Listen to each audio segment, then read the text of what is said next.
The axe blade caught moonlight as it fell, splitting the oak log with a crack that echoed across the frozen Montana prairie. And Zelda Thompson wiped sweat from her brow, despite the December cold that turned her breath to fog. Her arms ached from 3 hours of chopping, but the woodpile still looked dangerously low for the winter months ahead. The year was 1884, and Stillwater had already seen 2 blizzards that November. Her late husband James had always kept them stocked through spring, but James had been in the ground since August, kicked by a spooked horse, and gone before the doctor could even arrive from town. Now it was just Zelda at 24 years old, alone on 40 acres with a cabin that needed constant feeding to stay warm. She positioned another log and raised the axe again, squinting in the darkness. The moon provided barely enough light to see by, but she had chores during daylight hours that could not wait. The chickens needed tending, the cow needed milking, fences needed mending where they had sagged. Everything that James had done now fell to her, and the days were never long enough.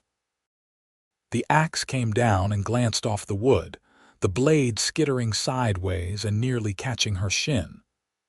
Zelda swore under her breath and lowered the tool, her hands trembling from exhaustion. She had been up since before dawn, had eaten nothing but cornbread and coffee, and her vision was starting to blur at the edges. "Mrs. Thompson," the voice from the darkness made her spin around, axe raised defensively. Her heart hammered against her ribs. "Easy now, I did not mean to startle you." A tall figure emerged from the shadows, leading a horse.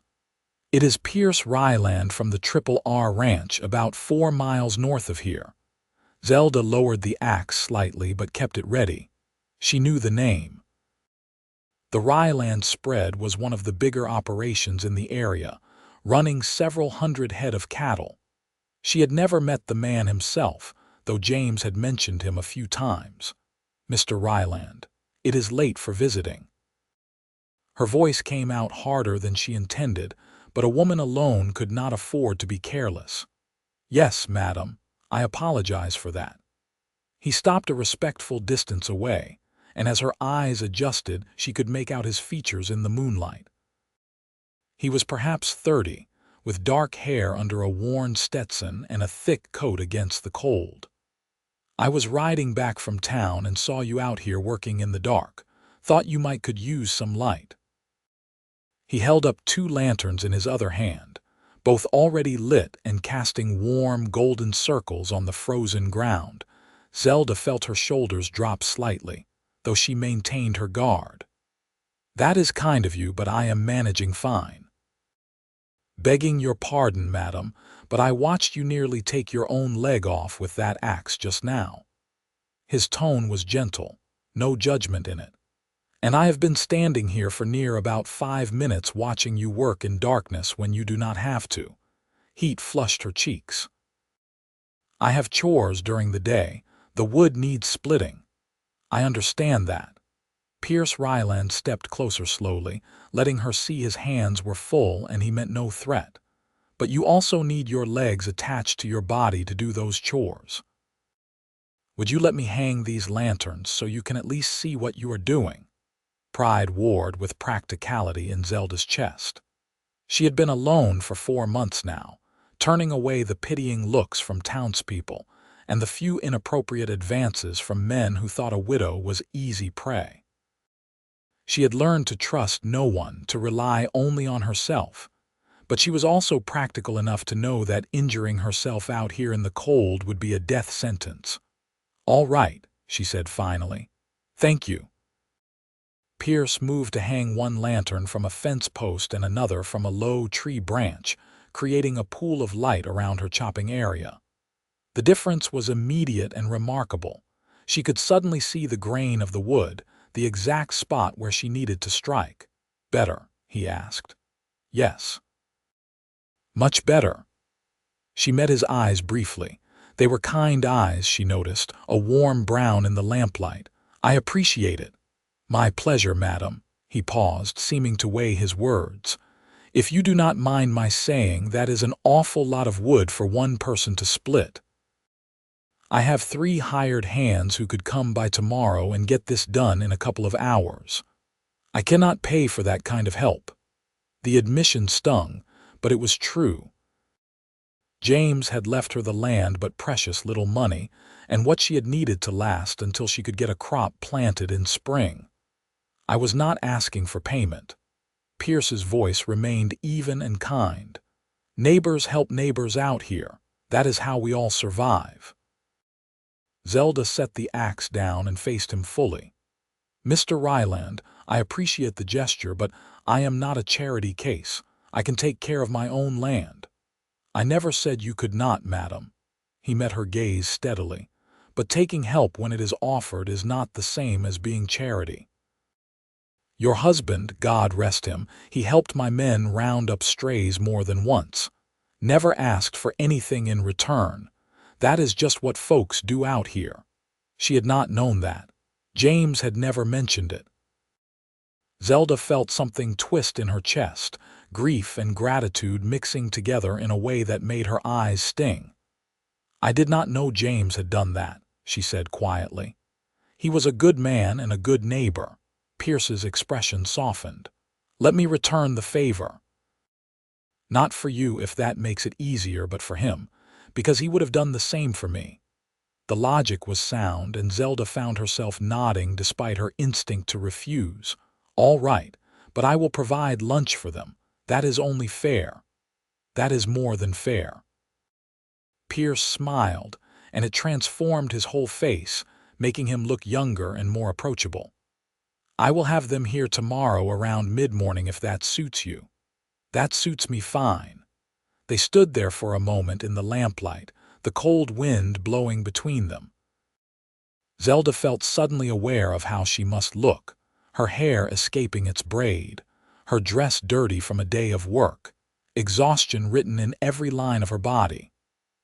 But Pierce Ryland did not look at her with pity or with the inappropriate hunger some men had shown. He just looked at her like she was a person, a neighbor, someone worthy of respect. "I should let you finish up," he said finally. "Those lanterns will burn for a few more hours. I can collect them tomorrow when the men come by."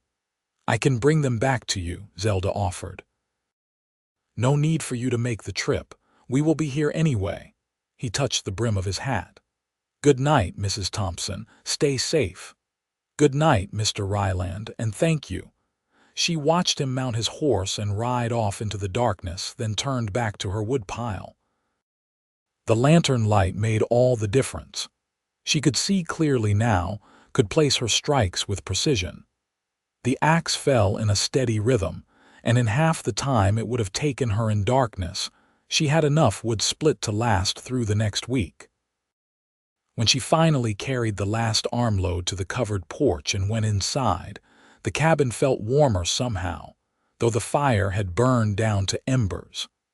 Zelda rebuilt it carefully, then made herself some thin soup from the last of the dried beef. As she ate, she thought about Pierce Ryland and his unexpected kindness.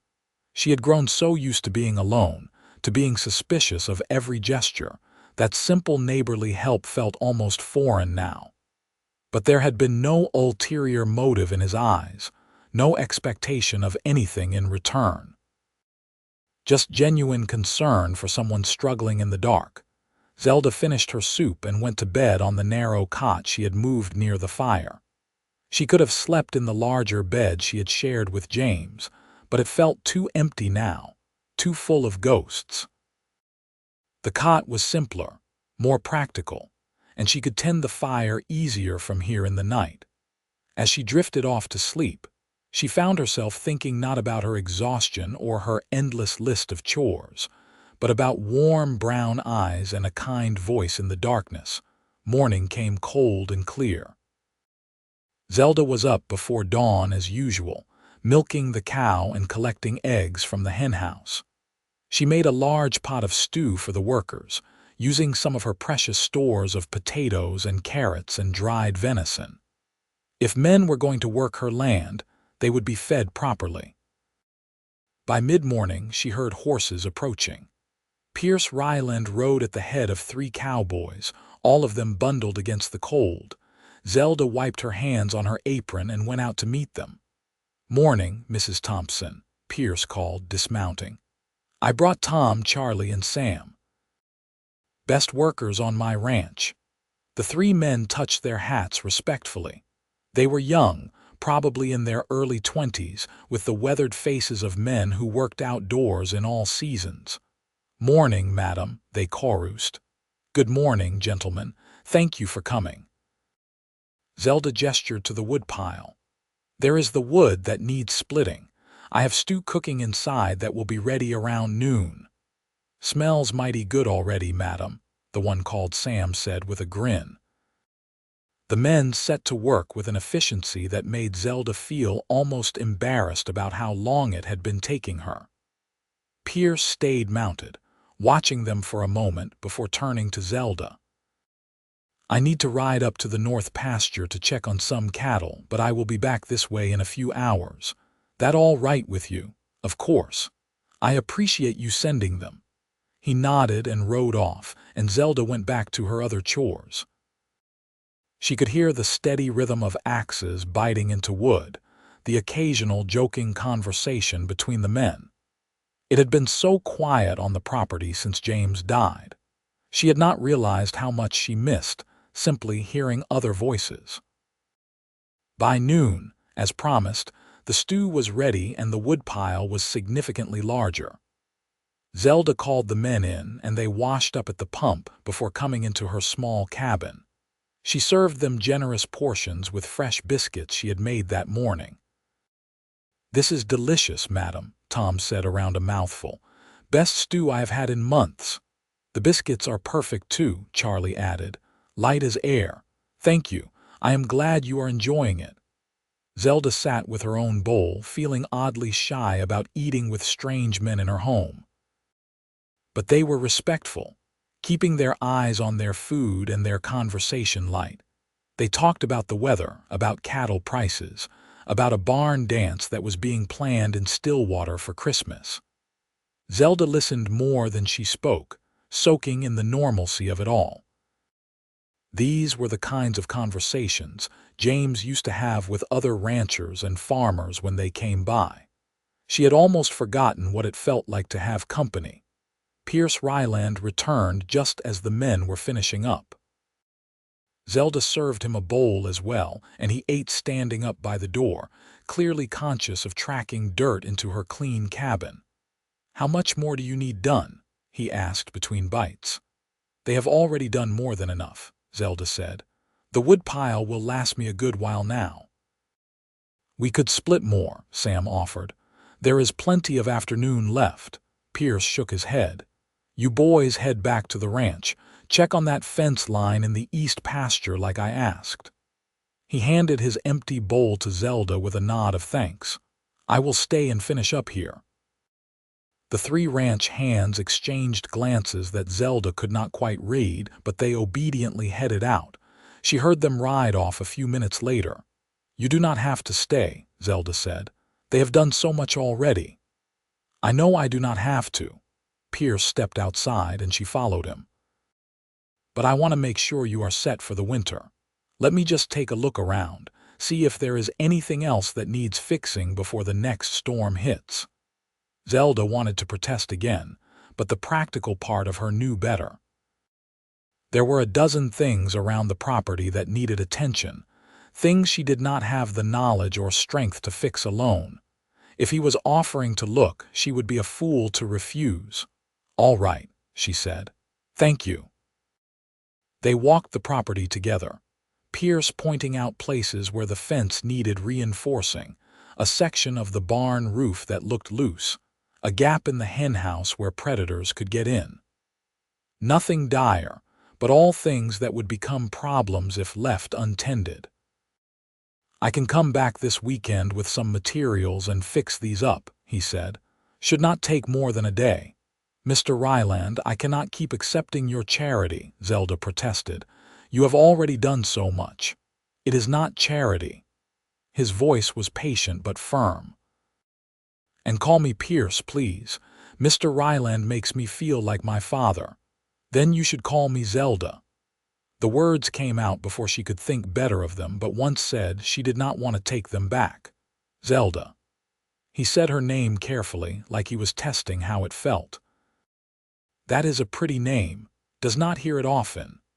My mother had ideas about being different. Zelda found herself almost smiling. "I was lucky she did not name me something worse." Pierce laughed, a warm sound that seemed to fill the cold air. "My mother named me after her father, who was apparently meaner than a rattlesnake with a toothache. I like to think I turned out better than that. I would say so." The words came out warmer than Zelda intended, and she felt heat rise in her cheeks. "I mean, you have been very kind." "Kind is the least we can be to each other out here." Pierce's expression turned serious. "Winter in Montana is not forgiving. We all need to look out for one another." They walked back toward the cabin, and Zelda found herself hyper-aware of his presence beside her. He was tall, she noticed, probably 6 feet or so, with broad shoulders built from years of ranch work. His hands were rough and calloused when he pointed things out to her, the hands of a man who worked alongside his ranch hands rather than just giving orders. "Can I ask you something?" she said as they reached the porch. "Of course." "Why did you really ride by last night? Your ranch is north of here. Town is south. You would not have come this way naturally." Pierce met her eyes, and she saw him considering whether to tell her the truth. Finally, he nodded. "One of my hands mentioned he had ridden past your place a few days ago, and you were struggling with that axe in the dark even then. I was worried. So yes, I came by on purpose to check on you. I hope that does not offend you." It should have offended her. It should have felt like interference, like pity. But instead, Zelda found herself touched by the honesty and the concern. "It does not offend me," she said quietly. "Thank you for caring enough to check." "Of course."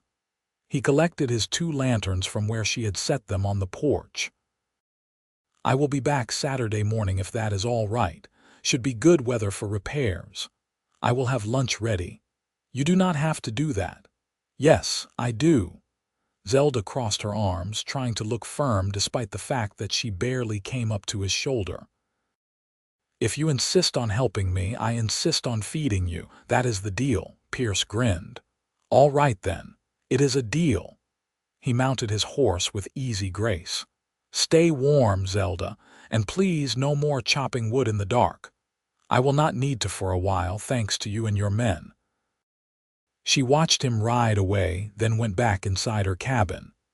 The fire was burning warm, her stew pot still had enough for dinner, and for the first time in months, Zelda felt something other than exhaustion and grief.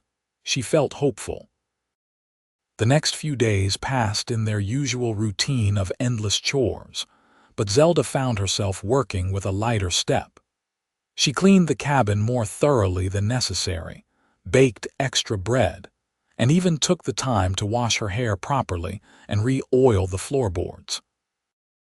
It was not for Pierce Ryland, she told herself.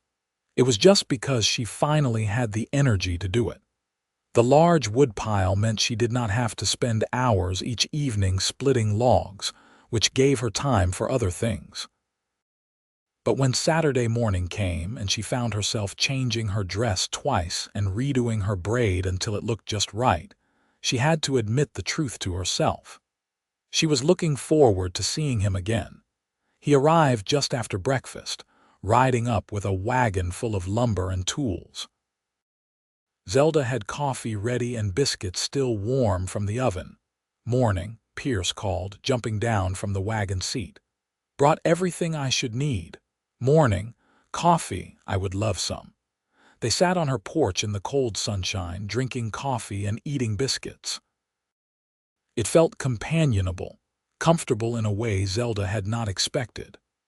Pierce told her about a cow that had gotten herself stuck in a creek bed and required 3 men to pull her out. Zelda told him about her ongoing battle with a clever chicken who had figured out how to escape the henhouse no matter what Zelda did to secure it. "Chickens are smarter than people give them credit for," Pierce said with a laugh. "I swear some of them could pick locks if they had thumbs." This one probably could. Zelda found herself laughing too, really laughing for the first time since James died. It felt good, like a tight band around her chest had loosened slightly. Pierce got to work after that, and Zelda went about her chores, but she found herself watching him as she worked. The way he moved with purpose and confidence, the way he carefully measured each board before cutting, the way he would step back and examine his work from different angles to make sure it was right. He had taken off his heavy coat as the sun climbed higher, working in just his shirt and vest. Zelda noticed the strength in his arms, the breadth of his shoulders, and then caught herself noticing and firmly directed her attention back to churning butter. But her eyes kept drifting back. At noon, she called him in for lunch. She had made chicken and dumplings, using one of her cleverer escape artist hens who had finally met her match. Pierce washed up and sat at her small table, and they ate together like old friends. "This is delicious," he said. "You are an excellent cook. My mother taught me. Said a woman needed to know how to feed people properly if she wanted to survive out here." Zelda paused. "She was right about that. Where is your mother now? Died when I was 17. Fever took her." The old grief was muted now, worn smooth by time. "My father died a year later." Heart gave out. "I think he just missed her too much to keep going. I am sorry." Pierce's voice was gentle. "That must have been hard." "It was. But James found me working in a boarding house in town, said I was too smart and too skilled to be wasting my life serving other people. He proposed 3 weeks later." Zelda smiled at the memory. "I thought he was crazy, but he was so earnest about it. Said he had a homestead and needed a wife, and I needed a home, so why not make it work together? Did you love him?" The question should have felt intrusive, but coming from Pierce it just felt honest. Zelda considered it carefully. "I cared for him deeply. He was a good man, patient and kind. I do not know if it was the passionate love the dime novels talk about, but it was real and it was enough. We were partners." She met Pierce's eyes. "I miss him. I miss having someone to share the load with." "That makes sense." Pierce took another bite, chewing thoughtfully. "Being alone is hard, especially out here." "Are you married?" Zelda realized she had not asked, had just assumed. "No. I was engaged once, about 6 years ago. Sarah Miller, a banker's daughter from Helena, but she visited the ranch one summer and realized she hated everything about it. The isolation, the dirt, the constant work. She went back to Helena and married a store clerk." He shrugged. "Cannot blame her. Ranch life is not for everyone. Do you ever regret not following her, not choosing a different life?" "Never." His answer was immediate and firm. "I love this land. I love the work, even when it is hard. I love watching the seasons change, seeing the cattle thrive, building something that will last. I just wish I had someone to share it with." Their eyes met across the table, and something passed between them. An understanding, a recognition of shared loneliness and shared hope. Zelda felt her heart beat faster. "Well," she said, breaking the moment before it could become too intense, "you should finish eating. Those repairs will not do themselves." Pierce smiled like he knew exactly what she was doing, but he let it go. They finished lunch with easier conversation, and then he went back to work. By the time the sun started to set, he had reinforced the weak fence sections, patched the barn roof, and secured the henhouse against predators. Zelda inspected his work with genuine admiration. "This is excellent." "Thank you so much. My pleasure." Pierce loaded his tools back into the wagon. "You should be set now through the winter, but if anything else comes up, anything at all, send word and I will come." "I will." Zelda hesitated, then plunged ahead. "Would you like to stay for dinner? I have enough stew left from yesterday, and it seems silly for you to ride all the way home to cook for yourself when there is food here." Pierce's face lit up. "I would like that very much." They ate dinner by lamplight, talking about everything and nothing.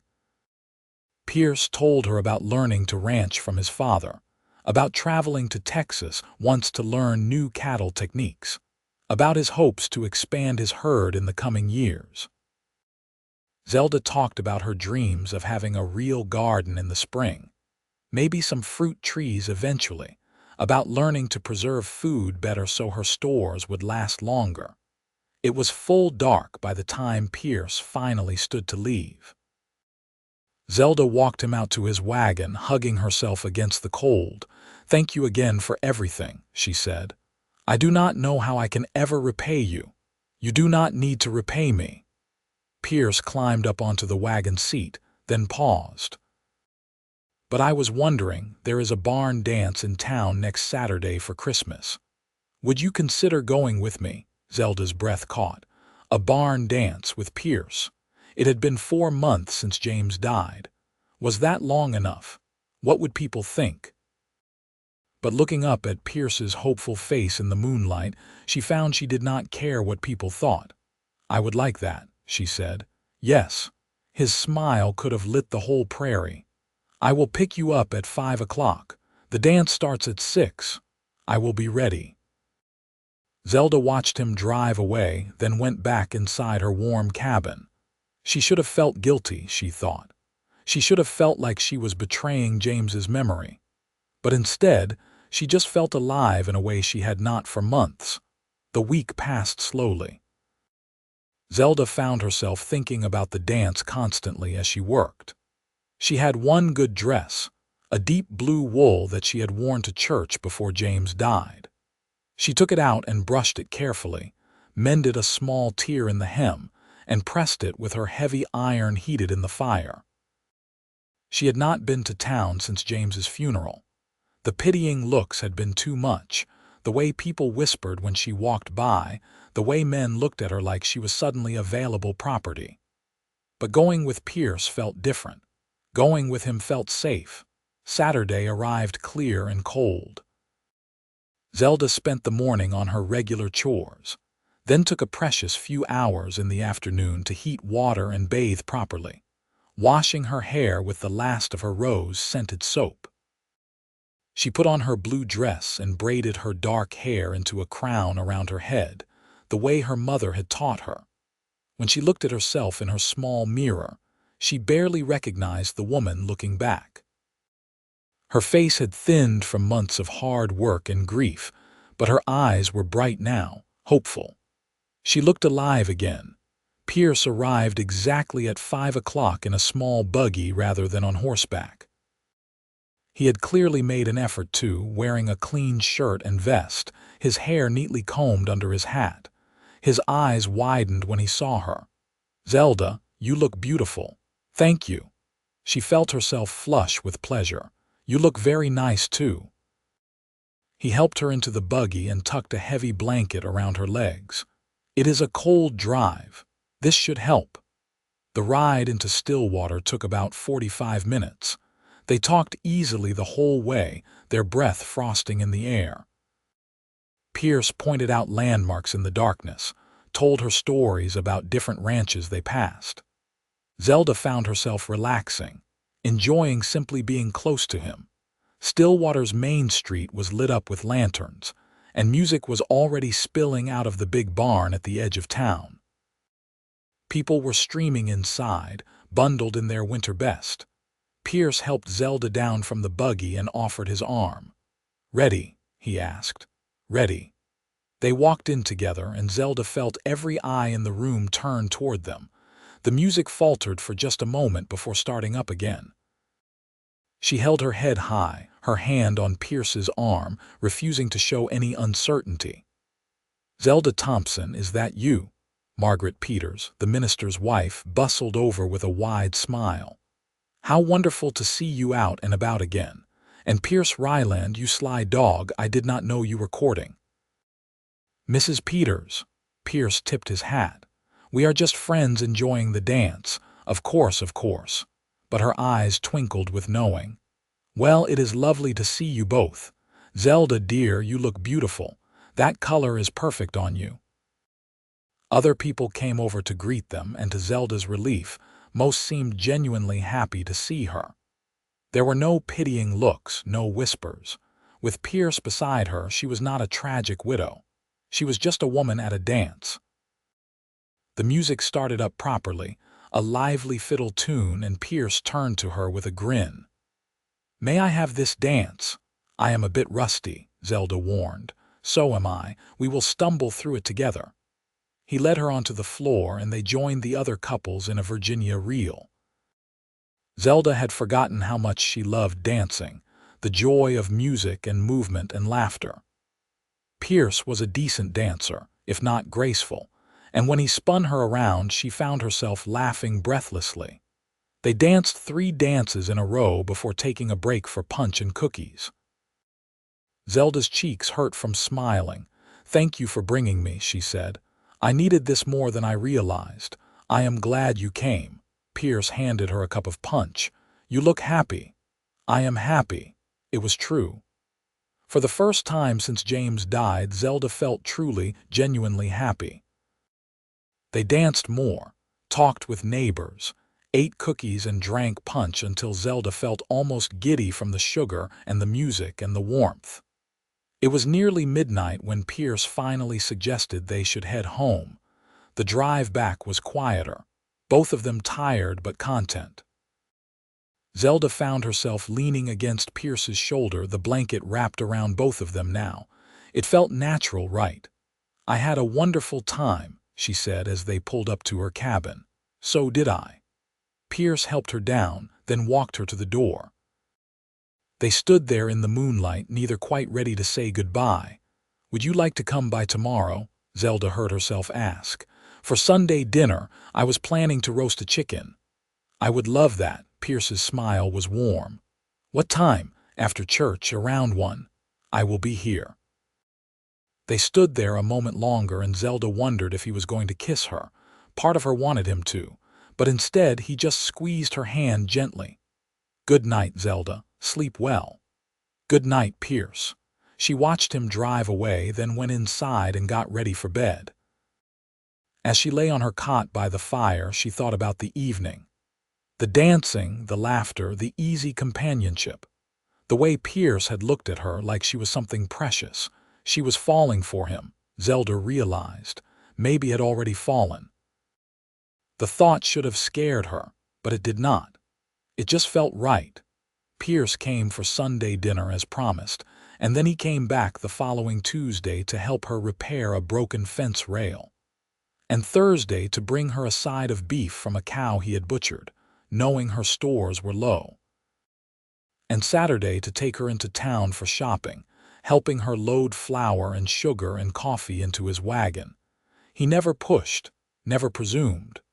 But he kept coming back, and each time Zelda was more glad to see him. December turned into January. The snow came heavy and thick, and Pierce made sure Zelda's path to the barn was always cleared, that her woodpile stayed high, that she never went without what she needed. He brought her small gifts. A new lamp when he noticed hers was smoking badly. A book of poetry when she mentioned missing having something to read. A jar of honey when he learned she loved it in her tea. In turn, Zelda cooked for him, mended his shirts when she noticed buttons loose, and listened when he needed to talk about problems with the ranch. They fell into an easy rhythm, like 2 instruments learning to play in harmony. One evening in late January, Pierce stayed for dinner as he often did now. They were sitting by the fire afterward, Zelda darning socks while Pierce read aloud from the poetry book he had given her. The words washed over her, beautiful and romantic, and when she looked up she found him watching her instead of reading.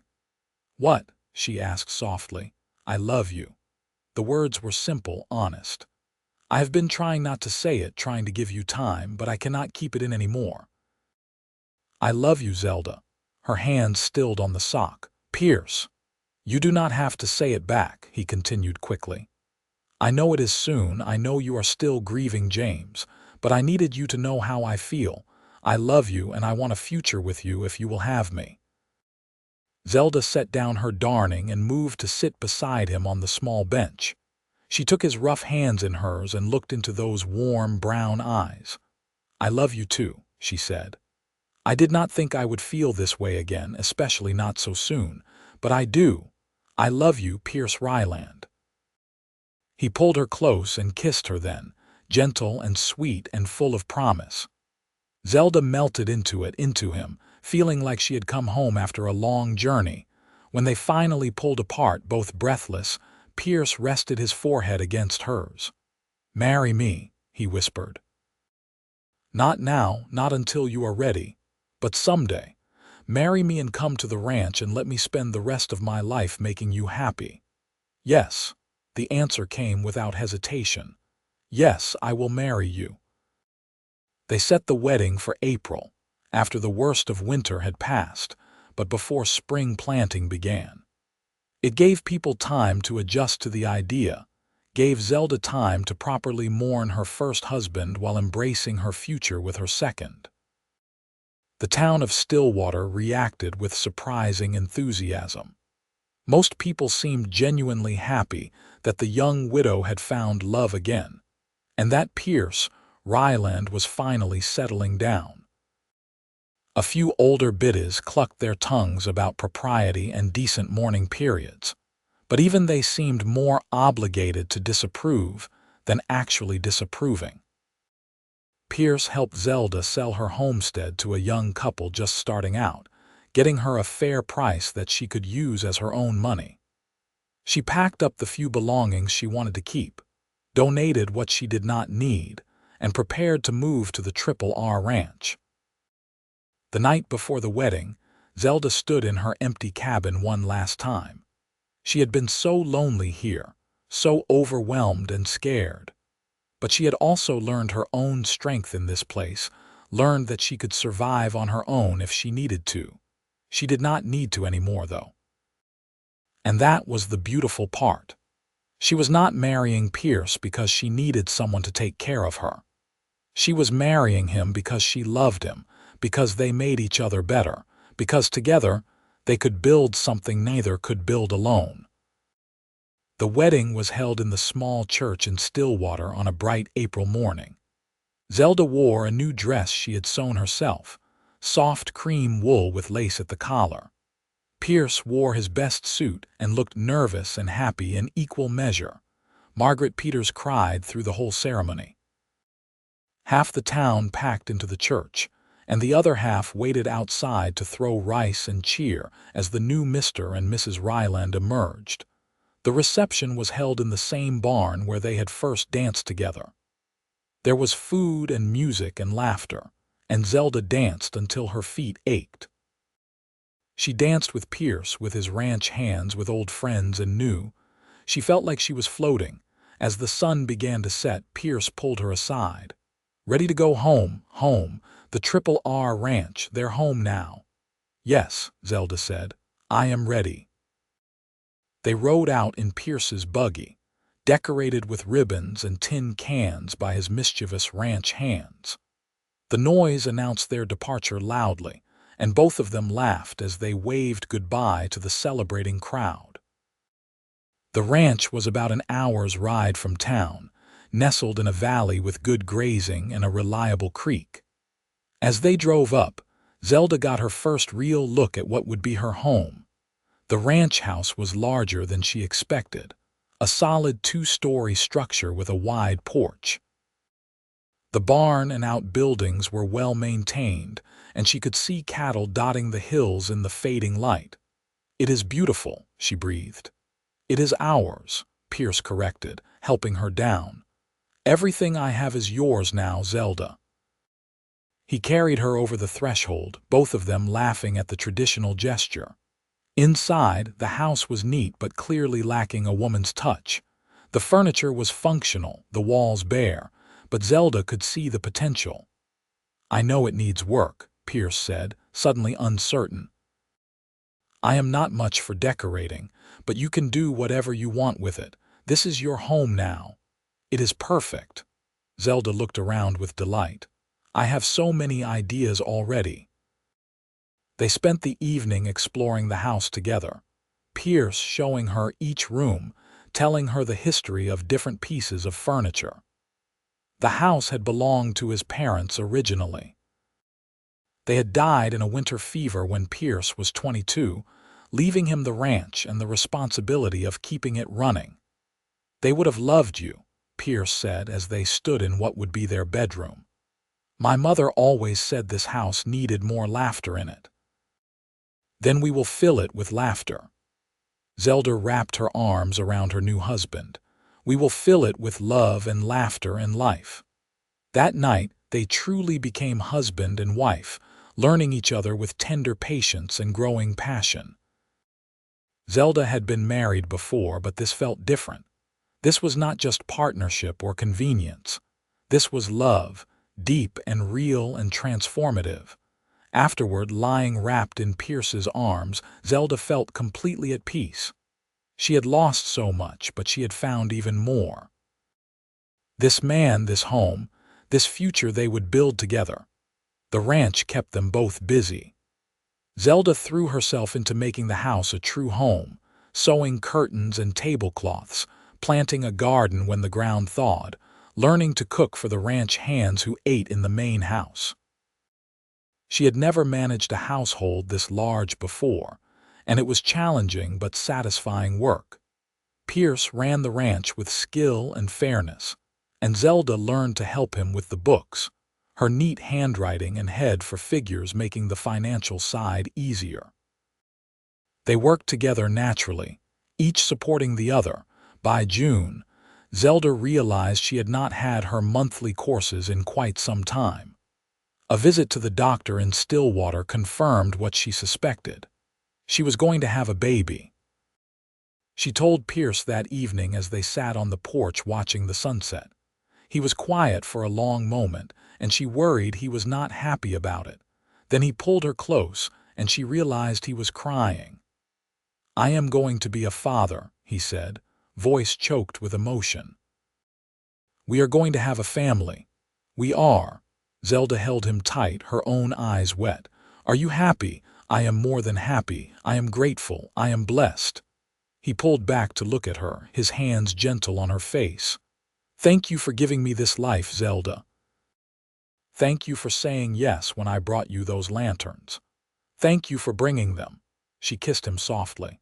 "Thank you for seeing me in the darkness and bringing light into my life." The pregnancy was healthy and relatively easy. Zelda continued to work around the ranch until she got too large to move comfortably, and even then she found ways to contribute. Pierce was attentive and worried, constantly asking if she needed anything, if she was comfortable, if the baby was moving.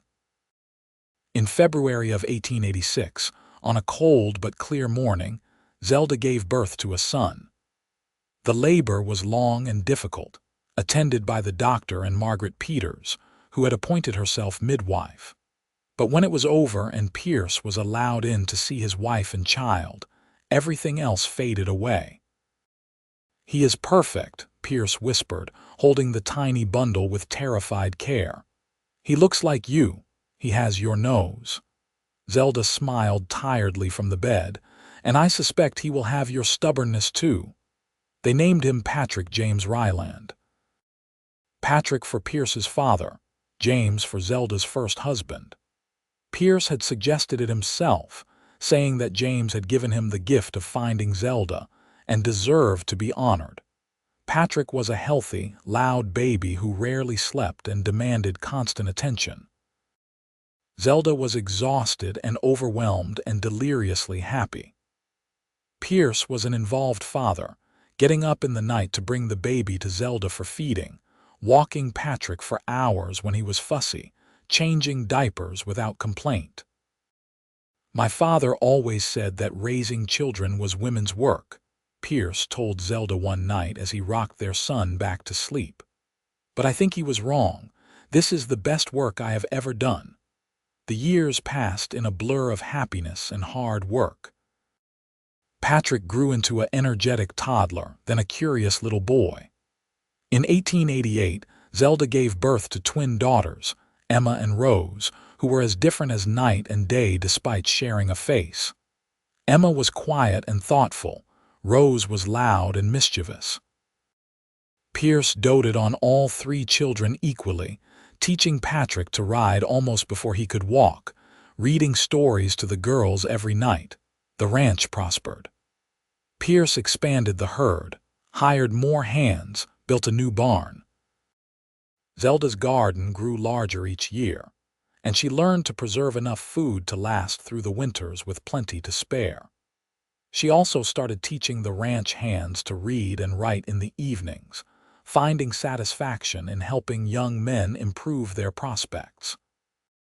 In 1891, when Patrick was 5 and the twins were 3, Zelda realized she was pregnant again. This time she felt less anxious about it, more confident in her body's ability to do what needed to be done. The baby arrived in early 1892, another boy they named Samuel. He was an easy, happy baby who seemed content to watch the world go by with solemn eyes. Life settled into a comfortable rhythm. The children grew and thrived. Patrick started school in Stillwater, riding in with Pierce each day and staying with Margaret Peters. The twins would start next year, though Rose was already protesting that she did not want to sit still all day. The ranch became not just a successful business but a real home, full of the laughter and life Zelda had promised on her wedding night. They hosted barn dances and church socials, helped neighbors through hard times, and built deep roots in the community. One evening in late summer of 1894, Zelda and Pierce sat on the porch after the children were finally asleep. The sky was ablaze with stars, the air warm and sweet with the scent of hay and grass. "You remember the night we met?" Pierce asked, his arm around Zelda's shoulders. "How could I forget? I nearly took my leg off with that axe." Zelda leaned into him. "You rode out of the darkness like something from a fairy tale, bringing light when I needed it most. I think you would have been fine without me. You are the strongest person I know, maybe, but I am glad I did not have to be fine without you." Zelda looked up at the stars. "This life we have built, our children, our home, it is more than I ever dreamed was possible when I was out there chopping wood alone in the darkness." "You were never going to stay alone," Pierce said with certainty. "Someone as special as you, the darkness could not hold you for long." "But you brought the lanterns." Zelda turned to kiss him. "You brought light and warmth and love. You saved me, Pierce." "No." He kissed her back, tender and deep. "We saved each other. That is what love does. It takes two people stumbling in the dark and shows them the way forward together." They sat in comfortable silence, watching the stars wheel overhead. Inside, their children slept safe and warm. Around them, the ranch they had built together hummed with quiet life. The years continued to unfold with a gentle grace. The children grew taller and more independent with each passing season. Patrick, at 10, was already showing signs of becoming a skilled rancher like his father, more comfortable on horseback than on foot. The twins at 8 were inseparable despite their differences, Emma's thoughtful nature balancing Rose's impulsiveness. Samuel at 3 was starting to find his voice, following his older siblings around in devoted admiration. In the spring of 1895, Zelda and Pierce celebrated their 10th anniversary. The occasion was marked by a large party at the ranch, with neighbors coming from miles around to celebrate with them. Tables groaned under the weight of food, children ran wild in the fields, and there was dancing late into the night. Standing on the porch watching the festivities, Zelda thought back to that frightened, exhausted widow splitting wood in the darkness. She had come so far from that woman, had built a life she could never have imagined.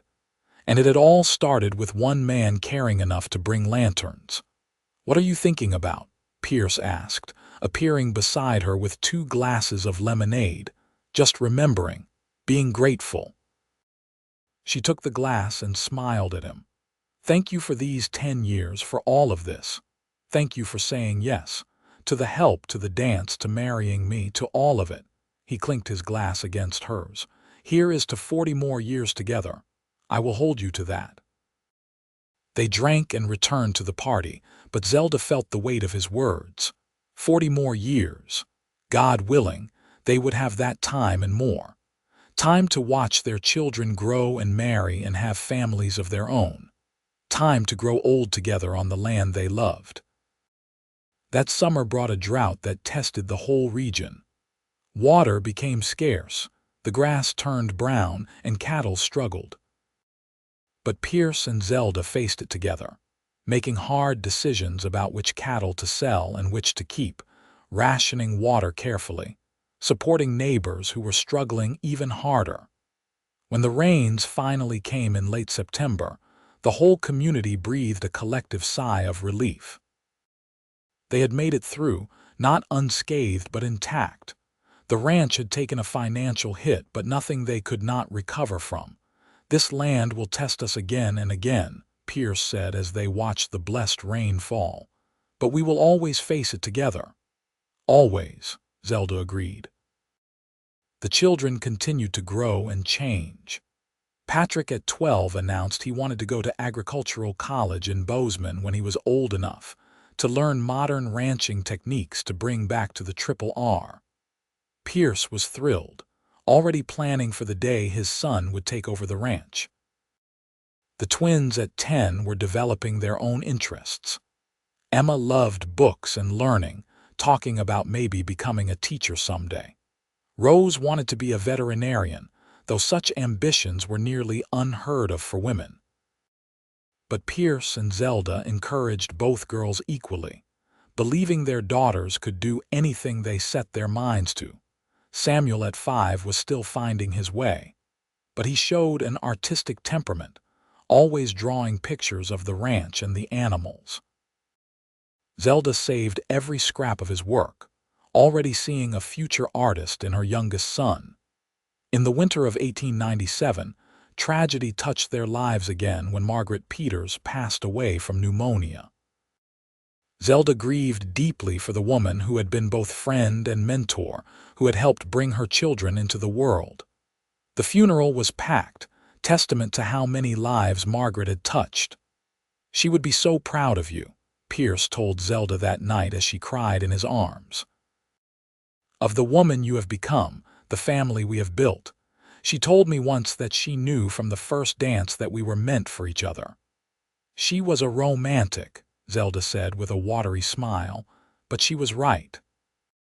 The loss reminded them both of how precious their time was, how nothing could be taken for granted. They made an effort to tell each other every day how much they were loved, to spend real time with each child individually, to live fully in each moment. The turn of the century brought changes to Montana Territory, which became a state in 1889, though the paperwork seemed to mean little in their daily lives. The railroad had come through years before, making it easier to get cattle to market. Stillwater was growing, new businesses opening, more families settling in the area. But the Triple R Ranch remained a constant, a piece of solid ground in a changing world. Pierce and Zelda continued to build and improve, adding on to the house as the children grew, modernizing the barns, carefully managing their herd and their finances. By 1900, Patrick was 18 and preparing to leave for college. The house was full of a strange mixture of excitement and melancholy as they prepared for their oldest to leave. "I will come back," Patrick assured his mother as she helped him pack. "This is my home. I just want to learn how to make it better." "I know, sweetheart. I am proud of you." Zelda folded a shirt carefully. "Your father and I both are." The day Patrick left for Bozeman was difficult for everyone, but it was also a milestone, a sign that they had raised him well enough that he could venture out into the world with confidence. With Patrick gone, the house felt emptier, but the twins filled the space with their energy. At 14, they were becoming young women, starting to notice boys and fashion and all the things that came with that age.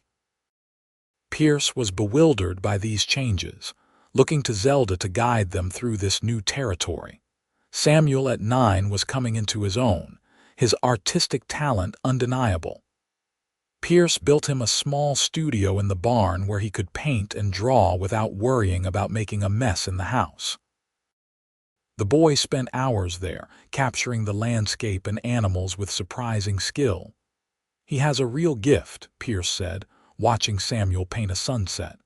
"I do not fully understand it, but I am proud of him." "That is all any child needs," Zelda said, "to be understood and loved for who they are." Patrick came home for Christmas that first year with tales of his studies and the wider world beyond Montana. He had grown in those few months, more confident and worldly. But he was still their son, still loved the ranch and the land with a passion that made Pierce's eyes bright with unshed tears. The years continued their march forward. The twins graduated from school in 1904 and faced their own futures. Emma took a teaching position in Stillwater, living in town during the week and coming home on weekends. Rose shocked everyone by getting accepted to a veterinary program in Wyoming, one of the first women in the territory to do so. "You told us we could be anything," Rose reminded them when Pierce expressed concern about her going so far away. "I am just taking you at your word." She left that fall, fierce and determined, and both Pierce and Zelda worried constantly, but also beamed with pride. Samuel finished school in 1907 and announced he wanted to go to San Francisco to study art at a proper academy. This was perhaps the hardest for Pierce to accept, taking his youngest son so far away to pursue something so impractical. But Zelda stood firm. "He has to follow his passion, just like our daughters. We do not get to pick who they become." Pierce grumbled but agreed, and Samuel left for California with their blessing and enough money to support him through his studies. Patrick graduated from college and returned to the ranch in 1904, full of new ideas and energy. He and Pierce worked side by side, sometimes agreeing, sometimes arguing about methods and approaches. But the love between father and son was clear, and the ranch thrived under their combined efforts. In 1906, Patrick married a schoolteacher from Helena named Catherine Wright, and they moved into a new house Pierce and Zelda had built on the far side of the property. The wedding was joyous, the whole community celebrating, and Zelda cried happy tears watching her son begin his own family. Patrick and Catherine's first child, a daughter named Maggie, arrived in 1907. Zelda held her first grandchild and felt her heart expand in ways she had not expected. This tiny person was the future, the continuation of everything she and Pierce had built. "We are grandparents," Pierce said with wonder, cradling Maggie with the same gentle care he had shown his own children. "When did we get old enough to be grandparents? Speak for yourself, old man," Zelda teased. She was 47 now, her hair showing streaks of silver, her hands roughened by years of work. But she felt vibrant and alive, eager to embrace this new chapter. Emma married in 1908 to a banker from Stillwater named Robert Chen, whose family had come from China to work on the railroad and stayed to build a life. Some people in town whispered about the match, but Pierce and Zelda welcomed Robert into the family with open arms, caring only that he treated Emma well and made her happy. Rose came home in 1909 with her veterinary degree and began practicing in the area, one of the only veterinarians for 50 miles. She was brilliant and dedicated, and slowly even the most skeptical ranchers came to respect her skill. She married in 1911 to a fellow veterinarian named Daniel Hunt, and they set up practice together. Samuel sent paintings home from California, beautiful works that captured landscapes and city scenes with equal skill. He had his first gallery show in 1910, and Pierce and Zelda made the long journey to San Francisco to attend. Seeing their son's work displayed, seeing the respect people showed him, Pierce finally fully embraced Samuel's chosen path. "I am sorry I doubted," he told Samuel at the opening. "This is real work, important work. I see that now." "Thank you, Pa," Samuel hugged his father. "That means everything to me."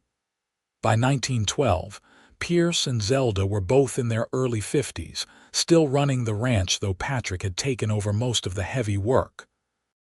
They had 4 grandchildren now, with more on the way, and the house was often full of family and noise and love. One evening, sitting on the same porch where they had sat so many times over the years, Zelda reflected on how far they had come. "You remember that first night?" she asked Pierce. "When you brought the lanterns?" "I remember everything about you from the very first moment," Pierce replied. "You were so fierce, so determined to manage on your own, but I could see you were drowning and I just wanted to help. You did more than help. You gave me a whole new life." Zelda took his hand, noting how both their hands showed the wear of years of work. "Everything good I have came from that night, our marriage, our children, this ranch, all of it. I think we gave each other a new life," Pierce said. "I was lonely before you, Zelda, successful but lonely. You filled this house and my heart with more joy than I thought possible." They sat together as the sun set over the Montana hills, painting the sky in shades of orange and pink and gold. The land stretched out before them, familiar and beloved, worked by their hands and their children's hands. Inside the house, they could hear Catherine preparing dinner, Patrick talking to young Maggie about horses. Tomorrow Emma and Robert would visit with their children. Next week Rose and Daniel might stop by on their way to tend to a sick horse on a neighboring ranch. Samuel would send a letter from San Francisco, full of news about his latest work. This was the life they had built together, Zelda thought. This was the future that had seemed impossible when she was splitting wood in darkness, alone and scared and certain she could not go on. But then Pierce had come with his lanterns, had offered help and kindness and eventually love. And from that single act of compassion, all of this had grown. "I love you," she told him, as she had told him thousands of times over the past 27 years. "I will love you until my last breath and beyond." "And I love you," Pierce replied, pulling her close. "You are the best thing that ever happened to me, Zelda Ryland." They watched the stars emerge one by one in the darkening sky. 2 people who had found each other in the darkness and built a life full of light. The years continued to pass, each one bringing new joys and new challenges. In 1915, Patrick and Catherine had their 3rd child, a boy they named Pierce after his grandfather. The old Pierce's chest swelled with pride every time he held his namesake. Emma and Robert's family grew to 4 children, all of them showing their mother's love of learning and their father's business sense. Rose and Daniel had twin boys in 1914, and the whole family joked that twins seemed to run in the Ryland line. Samuel married in 1916 to another artist, a woman named Julia from Boston, and they divided their time between San Francisco and spending summers in Montana. Pierce began to slow down in his late 50s, his joints aching on cold mornings, his energy not what it once was. But he still worked every day, still supervised the ranch, still found joy in the land he loved. Patrick gently took over more and more responsibility, and father and son worked in easy partnership. Zelda's hair turned fully silver, and she wore it proudly. She spent her days cooking for the family, tending her garden which had grown to include not just vegetables but flowers and herbs, and doting on her growing number of grandchildren. She taught them to bake and sew and garden, passing on the skills her own mother had taught her. In 1920, Pierce and Zelda celebrated their 35th wedding anniversary.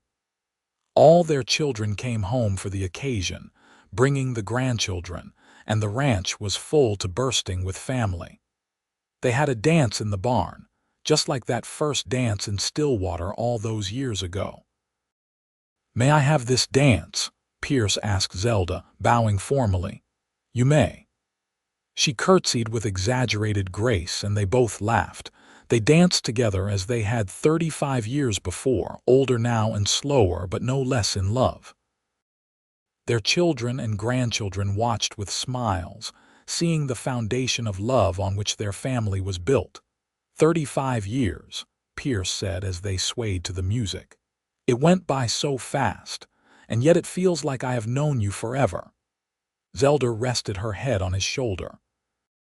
"Like you have always been part of me. Because I have been. From that first night, we were meant to find each other." The party went late into the night, full of music and laughter and love. Zelda looked around at all the faces, all the people who existed because she and Pierce had found each other, and felt overwhelmed with gratitude. This was legacy, she thought. Not just the land or the ranch, but the people, the love, the connections that would ripple forward through generations. The 1920s brought changes to the world. The Great War had ended, women got the vote, new technologies were changing daily life. But on the Triple R Ranch, the rhythms remained largely the same. Cattle still needed tending, seasons still turned, and family remained the center of everything. Pierce turned 70 in 1928, and Zelda threw him a party that brought together seemingly half the county. He protested the fuss, but she could see he was pleased. They had been married 43 years, had built a life that had endured and flourished. That fall, Pierce had a heart attack while out checking on the herd. Patrick found him and got him back to the house, where the doctor confirmed what they all feared. Pierce's heart was failing. He might have months, maybe a year if he was lucky and took it easy. Taking it easy was not in Pierce's nature, but he tried for Zelda's sake. He spent more time on the porch, less time working. He visited with grandchildren, told stories of the old days, and made peace with the idea that his time was limited. "I am not afraid," he told Zelda one evening as they watched the sunset together.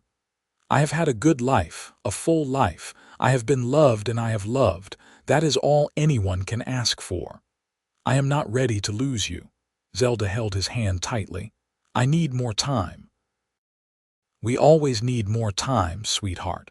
But we have had so much already. 43 years together, 4 beautiful children, 10 grandchildren and counting. We have built something that will last long after we are gone." He turned to look at her, his eyes still that same warm brown she had fallen in love with. "You gave me the best years of my life, Zelda. Every single day with you has been a gift." "You saved me," she whispered. "That night with the lanterns, you saved my life." "No, I just brought some light." "You did the saving yourself. You were always strong enough, brave enough, good enough. I just got to be there alongside you." They sat together until full dark, holding hands, remembering. Pierce Ryland passed away in his sleep in March of 1929, 3 weeks before his 71st birthday. He died peacefully in the bed he had shared with Zelda for 43 years, with her hand in his and their children gathered around. The funeral was one of the largest Stillwater had ever seen. Pierce had been loved and respected throughout the community, and people came from all over Montana to pay their respects. He was buried on a hill overlooking the ranch, in a spot he had picked out years before. Zelda stood at the gravesite, surrounded by her children and grandchildren, and felt the weight of loss settle over her. but she also felt gratitude. She had been given 43 years with a man who loved her wholly and well. They had built a life together, raised a family, created something meaningful. Not everyone got that. "Goodbye, my love," she whispered as they lowered the casket. "Thank you for everything. Thank you for seeing me in the darkness and bringing light." The months after Pierce's death were hard. Zelda moved through her days mechanically, doing what needed to be done but feeling hollowed out inside. The ranch felt emptier without Pierce's presence, even though it was still full of family. But gradually, slowly, the grief softened. Zelda could think of Pierce without crying, could remember their life together with more joy than pain. She knew he would not want her to stop living, to stop finding happiness in the world. She threw herself into her grandchildren, teaching them everything she knew. She worked in her garden, expanding it every year. She wrote down family stories and recipes, wanting to preserve their history for future generations. And every evening, she sat on the porch and watched the sunset, remembering the man who had brought lanterns to her darkness and light to her life. Zelda lived for another 15 years after Pierce's death, dying peacefully in her sleep in 1944 at the age of 84. By then, she had 19 grandchildren and 7 great-grandchildren, with more on the way. At her funeral, Patrick stood before the gathered crowd and told the story of how his parents met. How his mother had been splitting wood in darkness, exhausted and alone and scared, and how his father had ridden up with lanterns and kindness. How from that single act of compassion, an entire family had been born. "My father used to say that love is what happens when you see someone struggling in the darkness and choose to bring them light," Patrick said, his voice thick with emotion. "He and my mother showed us all what that looks like." They built a life on love and mutual respect, on partnership and kindness. And because of them, all of us are here. Their legacy is not just this ranch or this land. It is all of us, and the love we carry forward. Zelda was buried next to Pierce on the hill overlooking the ranch. A simple stone marked their graves: Pierce Ryland, 1858–1929, and Zelda Ryland, 1860–1944. Beloved husband and wife, parents and grandparents, together forever. The Triple R Ranch continued for generations, passed down through the family. Patrick ran it until his own son took over, and then his son after that. The land that Pierce and Zelda had worked together remained in the family, a testament to what they had built. And on quiet evenings, when the sun set over the Montana hills and painted the sky in shades of gold, the descendants of Pierce and Zelda Ryland sometimes stood on that same porch and remembered the story. The widow splitting wood in darkness, the rancher who brought lanterns and warmth. Two people who had found each other when they needed it most, and who had built a love that lasted beyond lifetimes. Their story became family legend, told to each new generation. It was a reminder that sometimes the smallest acts of kindness can change everything. That choosing to help someone to bring light into their darkness can create ripples that extend far beyond what we can imagine. And that love, real love built on respect and partnership and genuine caring, can survive anything. It can survive grief and loss, hard times and changing times. It can build something lasting and beautiful that endures long after we are gone. That was the true legacy of Pierce and Zelda Ryland. Not just the ranch or the land, or even the large family they created. It was the love itself, the proof that two people who find each other in darkness can build a life full of light. And that legacy lived on, generation after generation, in every Ryland who chose kindness over indifference, who offered help to someone struggling, who built their own lives on the foundation of love. The story of the widow and the rancher became more than just family history. It became a guidepost, a reminder of what mattered most. When the world felt dark, you could be the one to bring light. When someone was struggling alone, you could offer partnership. And when you found real love, you held onto it with both hands and built something beautiful. That was what Pierce and Zelda had done, starting with 2 lanterns on a cold Montana night in 1884. They had seen each other, truly seen each other, and chosen to build a life together. Everything else had flowed from that choice. Their love story was not dramatic or complicated. It was simple and true and lasting. It was exactly the kind of love that sustained people through hard times, that built strong families and strong communities, that made the world a little bit better. And more than a century later, their descendants still told the story. Still remembered the widow splitting wood in darkness, and the rancher who brought lanterns and warmth to her life. Still tried to live by the example they had set, because some love stories do not end when the people die. They live on in the lives they touched, the family they created, and the legacy of kindness they left behind. Pierce and Zelda Ryland's love story was one of those. It transcended their individual lives and became something larger, something that would last as long as people remembered to bring light into darkness and to build their lives on love. That was the true ending, not death but continuation, not loss but legacy. 2 people who had found each other against the odds and built something that would last forever, not in their own lifetimes but in all the lifetimes that came after. The widow and the rancher. The lanterns in the darkness. The love that built a family and a future. That was their story, and it was complete.